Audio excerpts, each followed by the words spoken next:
투자는 민첩한 여우처럼. 안녕하세요. 기술적 분석 사이클 투자자 샌드폭스입니다. 자, 이번 시간에도 금과 은 분석 이어서 해본 시간이 되겠는데요. 자, 여러분들 다들 아시겠지만 금과 은은 거대 부채 사이클 이후에 통화가치 하락으로 상승한 자산입니다. 기본적으로 일반적인 시기에서는 오르지 않는데요. 그렇기 때문에 안전자산이라는 타이틀이 생긴 거고요. 수천 년의 역사에서 가치를 인정받아오게 된 것입니다. 2011년도 이후로 12년 만에 대형 사이클이 시작되었고 연간의 단위에서 상승한 흐름이며 이제 초입 국면이라 서서히 오르는 구간이고요. 부채 문제가 트리거가 돼서 큰 상승 탄력을 받을 것이라고 말씀을 드리도록 하겠습니다. 기본적으로 긴 호흡에서 들고 가신다면 정말 좋은 결과 있으시리라 말씀드리면서 영상을 본격적으로 시작하겠습니다. 중국 소식부터 들고 왔는데요. 중국이 금 보유량을 12개월 연속 증가세를 보인다고 합니다. 반면에 중국의 미국채 보유량은 수개월 연속 감소세를 그리고 있고요. 중국 중앙은행은 10월 기준 중국의 금 보유량은 7,120만 온스에서 전월보다 74만 트릴리온 온스 증가한 것으로 집계되며 지난해 같은 기간 6,264만 트릴리온 온스인 반면 지난해 같은 기간에는 6,264만 트릴리온 온스로 1년 만에 13.7% 증가한 856만 트릴리온 온스 증가세 이렇게 보이고 있다라고 합니다. 자, 무려 1년 사이에 전체 보유 물량에서 13.7%가 증가했다는 건데요. 중국의 외환 보유액은 전월 대비 183억 달러 감소한 3조 1000억 달러, 그래서 약 4천조 원 정도 규모로 형성되고 있고요. 이는 중국이 탈달러화를 추진하고 국경 간 거래에서 자국의 통화 결제를 촉진시킨다. 자, 이런 얘기가 있는데요. 자, 제 생각에는 여기서 추가적으로 중국 지방정부의 재정적 폭이 천문학적인 액수이기 때문에 골드만삭스에서 발표하기로는 이 금액이 거의 4경 원에 해당한다고 합니다. 그래서 감당 안 되는 부채, 그리고 감당 안 되는 부채에 대한 이자들이 굉장히 높기 때문에 여기서 자국의 통화가 위험하다는 것을 알고 있지 않나. 자, 이러한 말씀을 한번 들어볼 수가 있을 것 같습니다. 자, 이런 가운데 중국을 비롯해서 다양한 신흥 국가들에게서 실물 금의 보유량을 늘리고 있는데요. 자, 부자 아빠, 가난 아빠 로버트 기요사키는 각국 중앙은행 금 비중이 확대되고 있으며 금과 은을 주목할 시기다라는 말을 덧붙였습니다. 각국의 중앙은행들이 금 보유량을 늘리고 있다며 포트폴리오를 보호하기 위해서는 금과 은 투자에 집중을 해야 된다라고 강조를 했는데요. 미국 연방준비제도를 비롯해서 각국 중앙은행들이 금 매입량을 늘리고 있는 점에 주목해야 된다라고 말을 했습니다. 중앙은행들이 금 보유량을 늘리고 있는데 이는 법정화폐가 안전하다는 의미는 아니라 중앙인들이 금을 사는 이유는 그들의 무능함으로부터 스스로 보호하기 위함이라고 강조를 했습니다. 중앙은행들의 주요 임무는 투자자들의 보호가 아니라 은행을 보호하는 데 있다라고 얘기를 했는데요. 자, 그러면은 우리 투자자들, 우리 개인 같은 경우는 결국에 스스로가 자산을 방어하려면 로버트 기요사키의 말에 따르면 금과 은, 비트코인 투자를 통해서 개인의 포트폴리오를 보호할 필요가 있다라고 이렇게 얘기를 하고 있습니다. 작년부터 해서 더 이렇게 강조해서 얘기를 하고 있는 모습을 보여주고 있고요. 저 또한 이제 작년 10월을 기점으로 해서 이제 금과 은 상승한다 이렇게 말씀을 드린 바가 있습니다. 그때부터 금은 분석을 계속해서 하고 있고요. 자, 그만큼 사이클이 이제 도래했기 때문에 이런 부분에서 작년 10월부터 분석을 이어나가고 있다는 말씀을 드린 겁니다. 세계 황금협회에 따르면 올해 1월부터 9월까지 각국 중앙은행의 금 보유량은 800통 증가했고요. 분기별 금 보유 증가는 1분기 287톤, 2분기 174톤, 3분기 337톤으로 특히 지난 2분기에는 시장 예상치 103톤을 크게 웃돈 것으로 알려졌다고 합니다. 매입을 단행한 국가로는 중국과 싱가포르, 폴란드 등 중앙은행들의 금 매입이 두드러진 모습을 보이고 있습니다.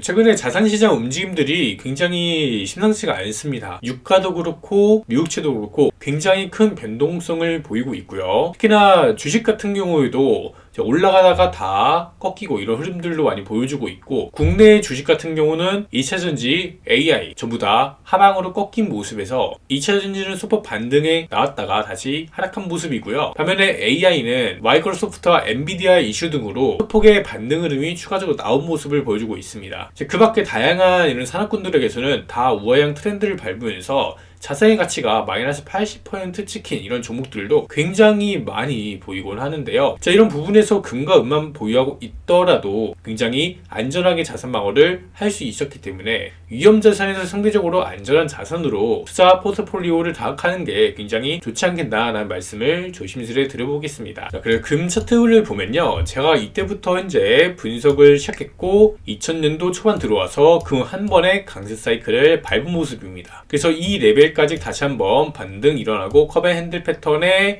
손잡이가 되는 부분, 굉장히 좋은 타점이 나왔기 때문에 이때부터 분석을 도와드리고 있고요. 금과 같은 경우는 이 성격이 계속 그냥 우상향하는 트렌드를 밟습니다. 그렇기 때문에 계속해서 분석을 이어나가고 있는 모습을 제가 하고 있다는 거, 이렇게 말씀을 드리도록 하겠습니다.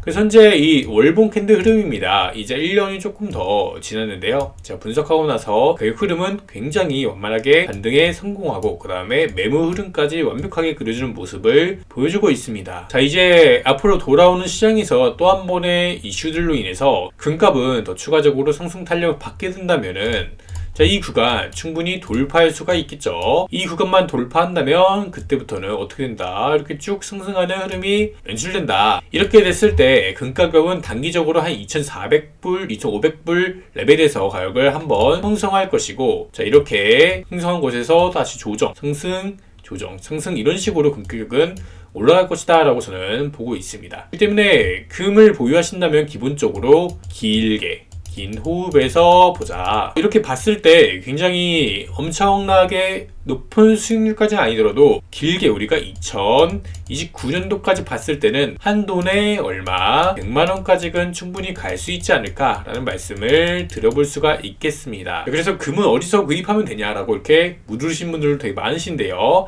아래 보이시는 이 아시아골드 홈페이지에 들어가시면 금과 은 다양한 제품을 비롯해서 투자용 진공 실버바도 이렇게 판매가 되고 있으니까요.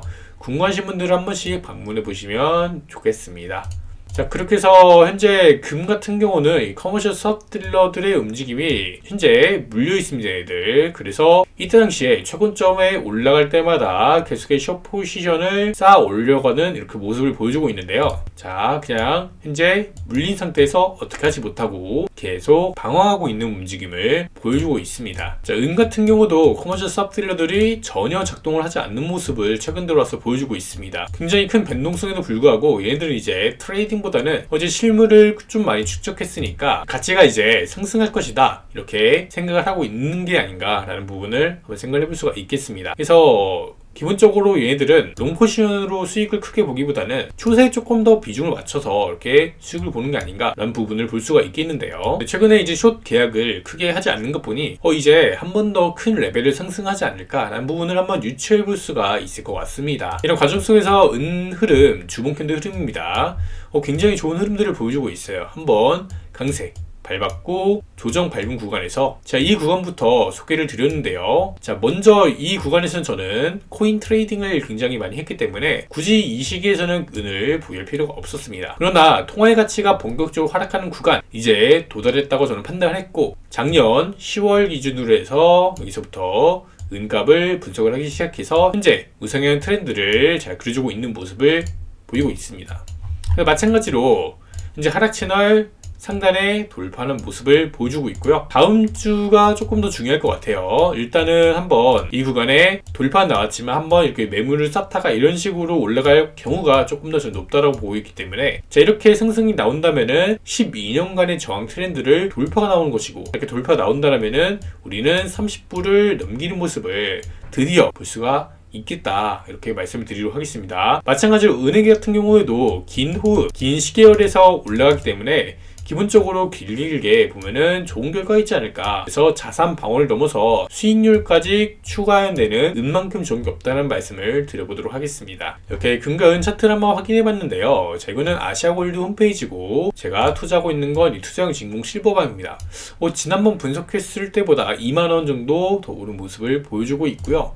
자, 그러나 여전히 지금 환율의 하락으로 인해서 좀 많이 저렴한 가격대를 형성하고 있기 때문에 실버바, 골드바 투자하기에는 지금이 조금 괜찮은 시기가 아닌가라는 말씀을 들어볼 수가 있겠습니다. 결국에 달러도 국내 문제가 발생되면은 올라갈 수가 있기 때문에 현재 단기적인 하락 압력을 무시하고 조금 더 중장기적으로 봤을 때는 원달러 환율도 지금보다는 조금 더 올라간 레벨에서 형성을 할 것이고, 금각은 선물 차트에서도 더 높게 올라간다라고 이렇게 생각을 하신다라면은 현재 가격은 매우 저렴한 구간이다라고 저는 말씀을 드리고 싶습니다. 그래서 관심 있으신 분들은 한 번씩 홈페이지 들어오셔서 확인해 보시면 좋을 것 같고요. 자, 그 외에도 다양한 이런 지표들을 확인할 수가 있으니까요. 궁금하신 분들은 들어오셔서 확인하시면 되겠습니다. 감사합니다.